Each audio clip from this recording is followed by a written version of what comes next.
నాయకుడు సాప్ మాజీ చైర్మన్ బైరెడ్డి సిద్ధార్థ రెడ్డిని కర్నూలు పోలీసులు విచారించారు. ఓ ఫార్మా కంపెనీకి సంబంధించిన వ్యవహారంలో లోకేష్ కు తెలియకుండా మంత్రి టీజీ భరత్ 45 కోట్ల ముడుపులు తీసుకున్నారంటూ గతంలో బైరెడ్డి సిద్ధార్థ రెడ్డి ఆరోపించారు. ఈ నేపథ్యంలో ఆయనపై పరువు నష్టం క్రిమినల్ కేసులు నమోదయ్యాయి. ఈ కేసు దర్యాప్తులో భాగంగా పోలీసులు ఆయనకు 41A కింద నోటీసులు జారీ చేశారు. పోలీస్ స్టేషన్ కు పిలిపించి విచారించారు. విచారణ అనంతరం మాట్లాడిన బైరెడ్డి సిద్ధార్థ రెడ్డి మంత్రి టీజీ భరత్ పై తాను చేసిన వ్యాఖ్యలకు కట్టుబడి ఉన్నానని స్పష్టం చేశారు. పోలీసులు అడిగిన ప్రశ్నలన్నిటికీ తాను సమాధానం ఇచ్చానని, మంత్రిపై తాను చేసిన ఆరోపణలను నిరూపించడానికి తన వద్ద పక్కా ఆధారాలున్నాయన్నారు.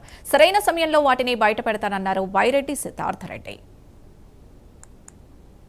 ఒక 10 రోజులు అయిందన్న కేసు నమోదు చేసి ఆ కేసు నమోదు చేసిన దానిపైన నాకు 41 CRP నోటీస్ ఇచ్చినారు. దాంట్లో భాగంగానే ఈరోజు విచారణకు హాజరు కమ్మని చెప్పినారు. ఆ రోజు మీటింగ్లో ఏం జరిగింది, ధర్నాలో ఏమేమి జరిగింది, ఆ రోజు చేసిన ఆరోపణలపైన వాళ్ళు క్వశ్చన్లు అడిగినారు. వాటికి ఆన్సర్ చెప్పడం ఓకే. క్రైమ్ నెంబర్ 147/26 దాంట్లో విచారణలో భాగంగా ఈ కేసులో నిందితులుగా ఉన్నటువంటి బైరెడ్డి సిద్ధార్థ రెడ్డి గారికి ఆల్రెడీ నోటీస్ సర్వ్ చేయడం జరిగింది. నోటీస్ మేరకు ఈరోజు పోలీస్ స్టేషన్ విచారణ నిమిత్తం హాజరవ్వడం జరిగింది. సో విచారణలో మనం కొన్ని ప్రశ్నలు అడగడం జరిగింది. దానికి సంబంధించిన అతని దగ్గర నుంచి పూర్తి సమాధానాలు తీసుకున్న తర్వాత అతనికి మళ్ళీ తిరిగి అతను 35 Class 3 నోటీస్కి కంప్లై చేసినట్లుగా మళ్ళీ అతనితో సిగ్నేచర్స్ తీసుకొని అతను పంపించడం జరిగింది. కేసు అయితే దర్యాప్తులో ఉంది. ఇంకా కొంతమంది విచారించాల్సిన అవసరం ఉంది ఇందులో. సో విచారణ తర్వాత తదుపరి విషయాలు తెలియజేస్తాం. మనం అడిగిన ప్రశ్నలకన్నింటికి కూడా సరైన సమాధానాలు వచ్చాయి. కేసు దర్యాప్తులో ఉంది కదా, ఇంకా మిగతా సాక్షులను కూడా విచారించేది ఉంటుంది. దాన్ని బట్టి మళ్ళీ అవసరం మేరకు తదుపరి చర్య తీసుకుంటాం.